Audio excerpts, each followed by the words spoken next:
हरे राम राम राम हरे हरे।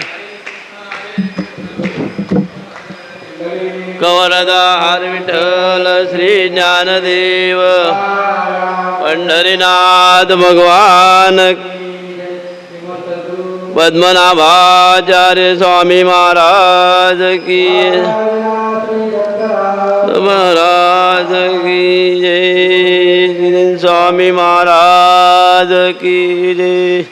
हरे राम राम राम हरे हरे, हरे कृष्ण कृष्ण कृष्ण हरे हरे।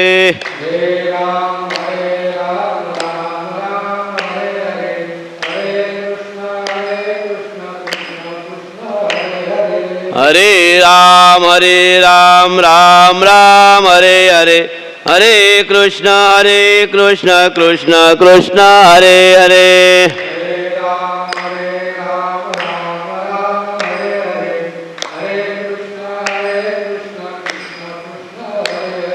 हरे राम राम राम हरे हरे, हरे कृष्ण कृष्ण कृष्ण हरे हरे।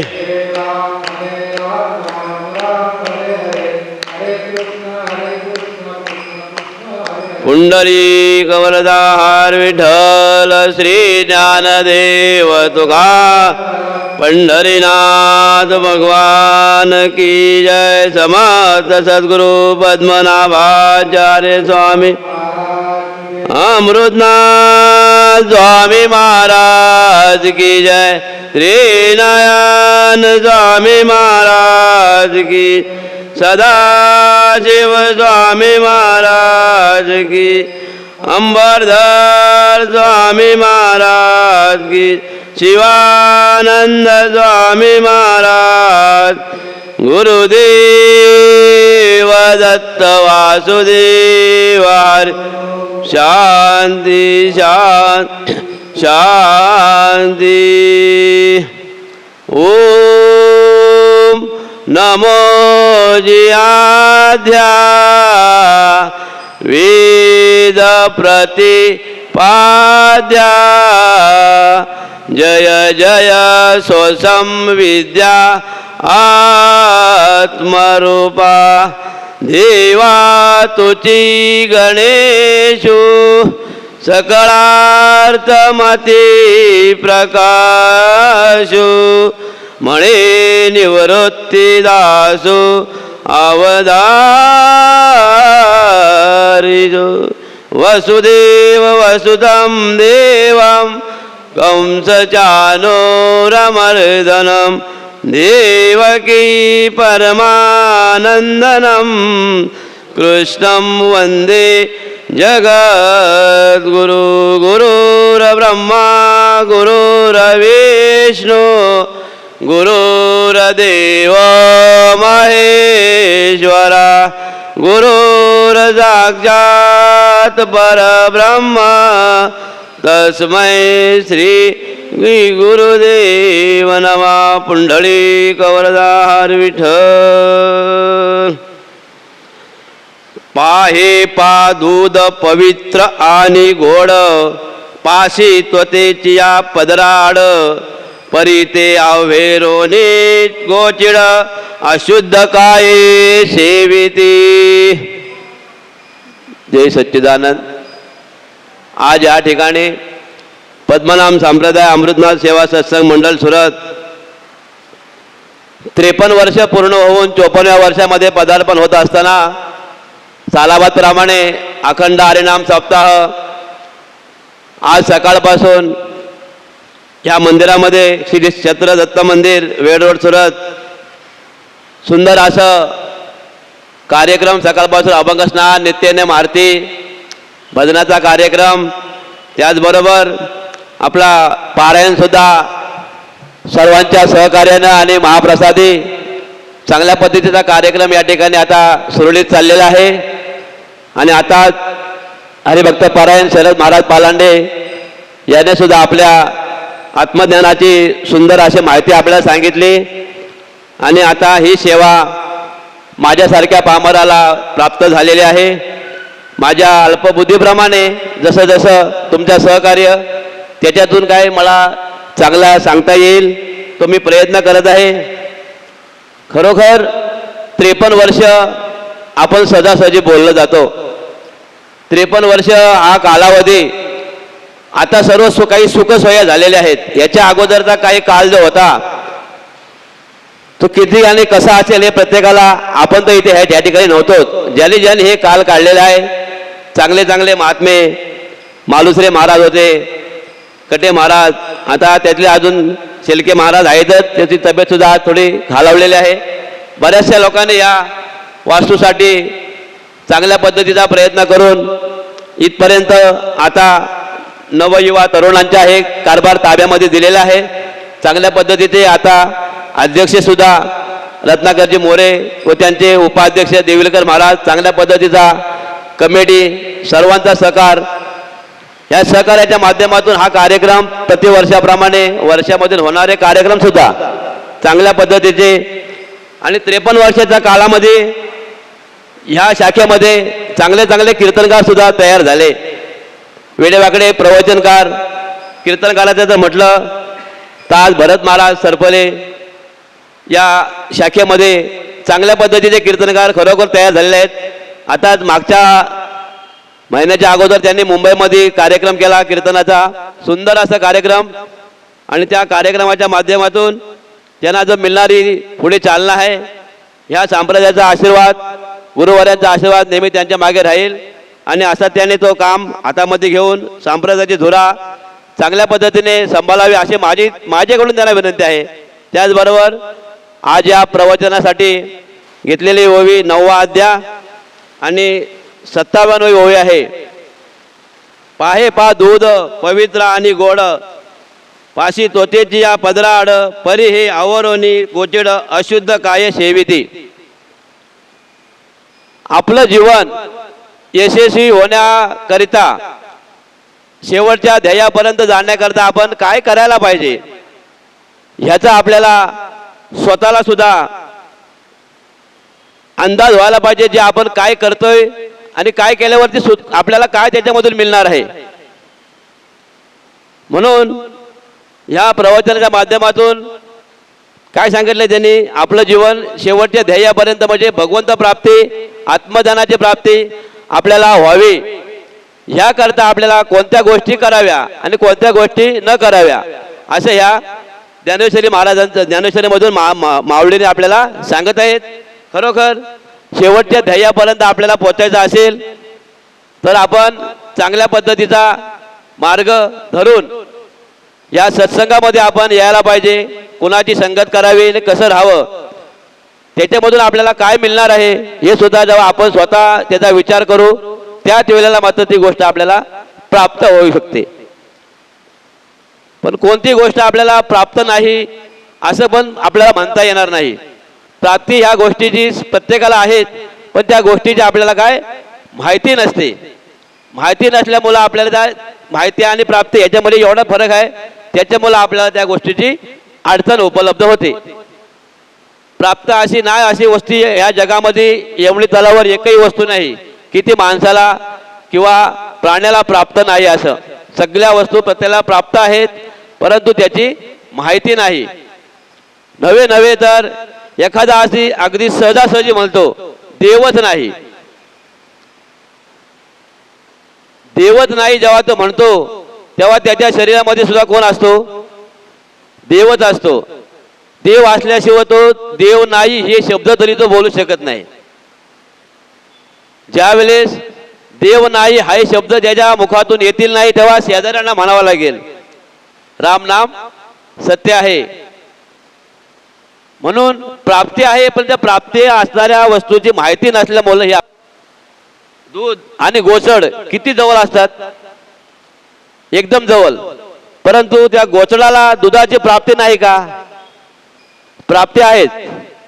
गोचडाला त्या दुधाची प्राप्ती आहे, पण त्या गोचड्याला दुधाची माहिती नसल्यामुळे तो गोचड दूध पिऊ शकत नाही. तो काय पितो? रक्त पितो. रक्त. असे किती गोचड एक दुसऱ्याचं रक्त पित असतात. म्हणून काय त्याला प्राप्ती त्या गोचडाला आहेत, परंतु त्या गोचडाला त्या दुधाची माहिती नसल्यामुळे तो दूध सेवन करू शकत नाहीत, बरोबर ना. तसंच धरलं तर कमल आणि बेडूक, कमल आणि बेडूक किती जवळ राहतात. ज्ञानेश्वर महाराजांची भाषेच आहे, नांद लोक एकच घरी, एका ठिकाणी राहत असतात, परंतु बेडकाला कसली परागंधाची त्याला मात्र माहिती नसते, पण प्राप्ती खरी ना.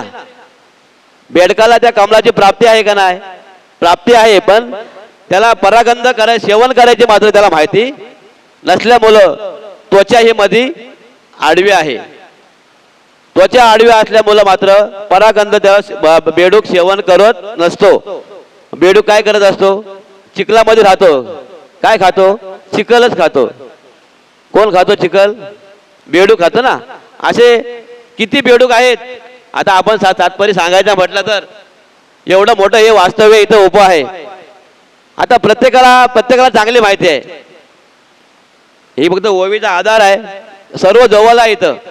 पण आपण किती असे बेडूक आहेत चिखलामध्ये राहतात, पण त्या कमलाचा परागंध मात्र ते सेवन करू शकत. तसंच इथं सर्व आहे, कितीतरी इथं लोक आणि चांगल्या पद्धतीची माणसं आहेत, पण मात्र या ठिकाणी जावं काहीतरी आपण करत राहावं असं मात्र ही गोष्ट सध्याच्या टायमामध्ये तरी कमी होत आहेत. बाकी सर्व उपलब्ध आहे, सगळ्या गोष्टी उपलब्ध आहेत. त्यातूनच ज्यांच्या प्रारब्धामध्ये आहे ते मात्र आता हा तिसऱ्या पिढीचा संप्रदायाचा इथं चाललेला आहे. आजोबापासून आज त्यांची नातवंड सुद्धा या मंदिरामध्ये चांगल्या पद्धतीने वास्तव्य करत आहेत. सांगायला गेलं तर आज 3-4 माणसांची मुलं ह्या नातवंड ह्या मंदिरामध्ये तिसरी पिढी उपलब्ध झालेली आहे. बाकी तर मात्र हे असंच काम आहे, पाये पात दूध पवित्र आणि गोड. त्याचा मात्र इथं जवळ असून त्याचा काही फायदा आपल्याला घेता येतच नाही. बाकीची लोक कुठून कुठून येऊन या ठिकाणी चांगल्या पद्धतीचा फायदा घेत आहेत, आणि आपण मात्र कमल आणि बेडूक ह्या पद्धतीने इथं चाललेला आहे कारभार. त्याच्यामध्ये खरोखर बदल आता थोडाफार होत चाललेला आहे आणि होणारच आहे. याच्या पुढे सुद्धा चांगल्या पद्धतीचा कारभार आहे. तुमच्यासारखी माणसं सुद्धा या ठिकाणी आम्हाला येऊन सहकार्य करतात, धन्यवाद तुमचे. अशा वेळेला ज्या वेळेस एखाद्या आपल्याला परागंधाची जर माहितीच नसेल तर तो बेडूक मात्र परागंध त्याचा कमलामधला घेऊ शकत नाही. परिमळाची धाव भ्रमर ओढी तैशी तुझी गोडी लागो मधव. तो येऊन मात्र त्याचा परागंध घेऊन निघून जातो. त्याचा टाइम झाला, संध्याकाळी जेव्हा फुल बंद होतो तेव्हा तो ऑटोमॅटिक बाहेर निघून जात असतो. त्या पद्धतीने मात्र जशी ज्याला गोडी आहे तो मात्र या ठिकाणी येतोय, सर्व गोष्टीचा त्याचा मात्र फायदा घेतोय. पण या ओवीच्या साधारण जर आपण बोलायला घेतला तर पाशे त्वचेची या पदरा आड काय पाशे ते जवळच आहे, गोचडाच्या दूध कुठे एकदम जवळ आहे, पण त्याचे मात्र त्याला माहिती नसल्यामुळं तो मात्र दूध सेवन करू शकत, फक्त तो रक्तच पित असतो. बरीचशी गोचडं अशी आहेत की रक्त पिणारीच आहेत, सर्व ठिकाणी. इथंच असं नाही, बरीचशा ठिकाणी असं आहेत का रक्तच पियाचा, करणाऱ्याला त्रास द्यायचा आणि स्वतः करणं पण उपलब्ध नाही. बाई एखादं काय गोष्टी करत असेल त्याला सहकार्य तरी करावा, असं पण नाही ना. जेव्हा भगवंताची भाषा आहे अर्जुनाला, मी असता दोघांच्या शरीरी परी तू भक्त मी का वैरी. आता अर्जुन आणि दुर्योधन दोघांना भगवंताची प्राप्ती आहे का नाही, आहेच ना दोघांना प्राप्ती. फक्त एकच आहे, अर्जुनाला देव भगवंताची माहिती आहे आणि दुर्योधनाला भगवंताची माहिती नाही. त्याच्यामुळं मी असता दोघांच्या शरीरी परी तू भक्त मी का वैरी, याच्यामध्ये ही माहिती जर नसेल तर मात्र ही अडचण मात्र पडू शकते. आणि ह्या अडचणी दूर करायच्या असेल तर त्याला कोणतरी मध्यस्थी मात्र असावाच लागतो. सद्गुरु वाचोनी सापडे ना सोय धरावे ते पाय आधी आधी. जर तुम्ही ह्या त्वचेचे आणि ह्याचा जर आपण मधला जर अंतर काढा गेला असला तर त्याला मात्र मध्यस्थ गुरु आपल्याला करावा लागणारच आहे. सर्वसाधारण आपल्या शहरामध्ये म्हणा का गावी म्हणा अनेक मेडिकल असतात, मेडिकल दुकानं असतात, पण आपण मात्र मेडिकल मधून सरळ दवा घेऊ शकतच नाही. त्यासाठी मध्ये डॉक्टरला मात्र घ्यावाच लागतो. डॉक्टर मग एखाद्या आजारामुळे आपण डॉक्टरकडे जाऊ तेव्हा तो डॉक्टर आपल्याला चांगल्या पद्धतीने दवा वगैरे लिहून देणार. त्याच्यानंतर आपला मेडिकलमध्ये प्रवेश, तर मेडिकलमधून मिळणारी दवा डॉक्टर ज्या पद्धतीने सांगणार त्या पद्धतीने आपल्याला घ्यावा लागते. तसाच ह्याची माहिती जर आपल्याला करायची असेल तर सद्गुरूशिवाय मांडणं आपल्याला पर्याय नाही. पण सद्गुरू करताना सुद्धा आपण सुद्धा चांगल्या पद्धतीचा विचार करून करायला पाहिजे.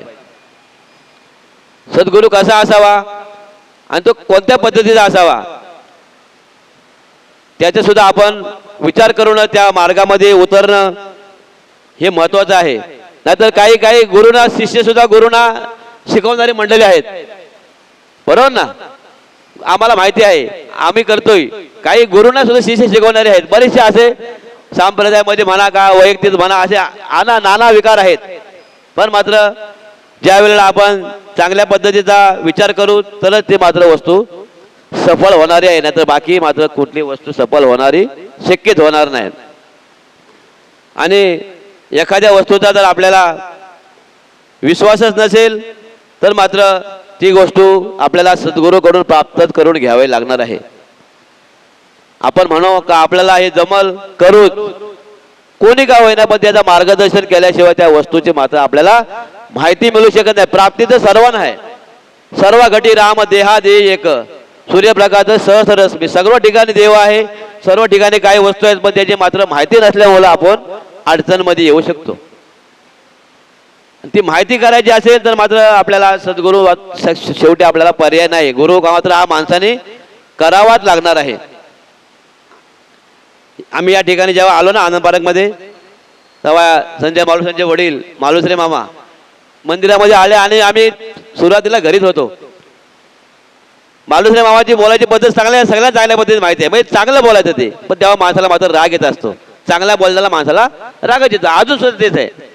ते आम्ही मंदिरातून गेले, आम्ही घरीच होतो आणि आमच्या घरीच आले डायरेक्ट. ते आम्हाला बोलले ना, दुसऱ्या दिवसापासून आम्ही या मंदिरामध्ये यायला लागलो. म्हणजे काहीतरी होतो तर चांगला होतो त्यातून. ते चांगलंच बोलायचं, पण लोकांना मात्र त्याचा राग येतात. चांगल्या शब्दाचा अजून सुद्धा माणसाला रागच येत असतो. ते आमच्या घरी सकाळी आले, त्यांना आम्ही चहा दिला, पण चहा पण त्या दिवशी घेतला. आज मी चहा घेणारच नाही, उद्या चहा घ्यायला येईन. कधी मंदिरात उद्या गेलाच तो मी चहा घ्यायला येईन. अशी होती. एवढी त्यांची बोलायची पद्धत होती. चांगल्या पद्धतीने बोलायचे, पण चांगल्या बोललेलं हल्ली लोकांना पटत नसल्यामुळे मात्र ही अडचण उपलब्ध होते. आणि येणाऱ्या ह्या अडचणी मात्र सहजासहजी पार पडू शकतात. पण त्याचा आपला मात्र त्याच्यावरती विश्वास असायला पाहिजे. आणि विश्वास जर आपला चांगला असेल तरच ह्या गोष्टी मात्र सिद्ध होऊ शकतात. बाकी ह्या वस्तू परमार्थाच्या आपल्याला सुरुवातीला मात्र कठीण वाटतात, पण मात्र नंतर मात्र ह्या अवघडच आहेत. जसं संसार कसा आहे, सुरुवातीला सोपा नंतर अवघड आहे, तसा ही वस्तू सुरुवातीला अवघड आहे नंतर मात्र सोपी होते. पण ती आपण सोपी जर केली तर ती सोपी होऊ शकते. बाकी सोपी जर नाही केली आणि तशीच जर ठेवली तर मात्र ती आपल्याला अवघडच वाटत असते. असो, आता यापुढे आपल्या पालघरहून आलेले लोखंडे महाराज आपल्याला आहे ना,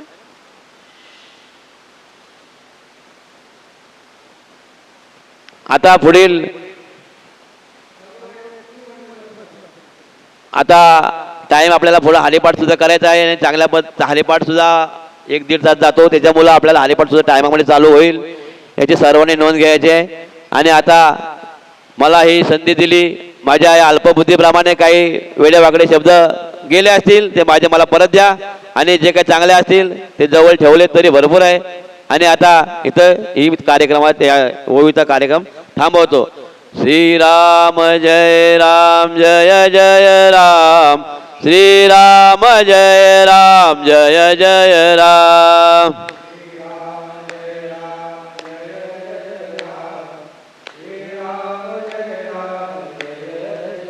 हा श्रीराम जय राम जय जय राम, श्रीराम जय राम जय जय राम.